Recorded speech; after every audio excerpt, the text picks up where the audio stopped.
যেমন আমি যখন দেখেছি 5 আগস্টের পরে যখন আমরা বিজয় মিছিল করছি, আমার পিছনে একজন বলার চেষ্টা করেছে, আমি সরি একটু লোকাল ভাষায় ব্যবহার করি, যে এতগুলো ব্যাটার মাঝখানে একটা বেটি কি করে। 5 আগস্টের পরে আসলে প্রত্যেকের মাথায় একটা বাটোয়ারা, ভাগ বাটোয়ারার প্রশ্ন এসে দাঁড়িয়েছে। এখন 5 তারিখের পরে যেটা হলো, এতক্ষণ যে আলাপ হলো যে অনেক ধরনের মাস্টার মাইন্ড তত্ত্ব, অনেক ধরনের গুপ্তচর বৃত্তি, অনেক ধরনের অনেক কিছু আসলে আমাদের সামনে হাজির হয়েছে। বাংলাদেশের গত 53 বছরের রাজনীতিতে যেটা হয়েছে, যে কৌশলকে আমরা রাজনীতির এমন প্রধান অঙ্গ হিসেবে দাঁড় করিয়েছি, সেখানে মানুষের আকাঙ্ক্ষা পুরোপুরি নিশ্চিহ্ন হয়ে সেখানে কৌশলই সবচেয়ে গুরুত্বপূর্ণ জায়গা হিসেবে দাঁড়িয়েছে।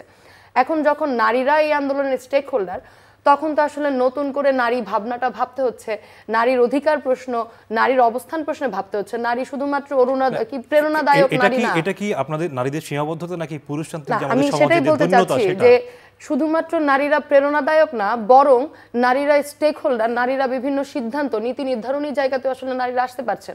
এখন সংকট কি হয়েছে, নীতি নির্ধারণী জায়গায় তো আসলে অনেকগুলো মানুষের অংশগ্রহণ, সেখানে এমনিতেই অনেক ধরনের কম্পিটিশন, সেখানে যদি আবার নারীর অবস্থান হয়, কম্পিটিশনকে তো আসলে ভাগ করতে হয়। এখন ভাগ করার ক্ষেত্রে সেখানে নারী প্রসঙ্গ সবার সামনে এসেছে, আপনি নারী, আপনি আপা এটা পারবেন না। যেমন আমি যখন দেখেছি 5 আগস্টের পরে যখন আমরা বিজয় মিছিল করছি, আমার পিছনে একজন বলার চেষ্টা করেছে, আমি সরি একটু লোকাল ভাষায় ব্যবহার করি, যে এতগুলো ব্যাটার মাঝখানে একটা বেটি কি করে।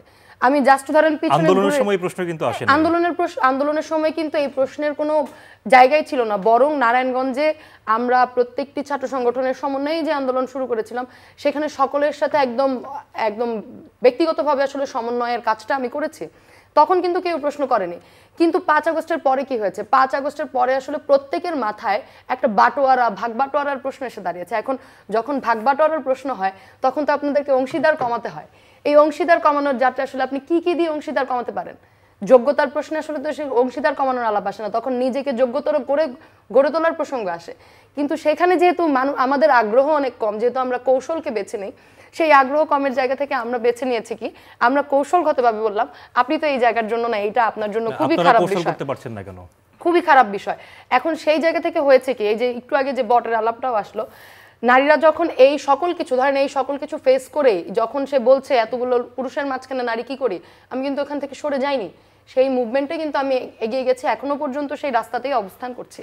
এই অবস্থান করার পরবর্তীতে সরায় দেওয়ার আসলে প্রক্রিয়া কি, সরায় দেওয়ার প্রক্রিয়া হচ্ছে তার পোশাক নিয়ে কথা বলা, তার চরিত্র নিয়ে কথা বলা। এতগুলো পুরুষের মাঝখানে একটা নারী কাজ করছে, তাহলে নিশ্চিতভাবেই তার চরিত্র সমস্যা আছে।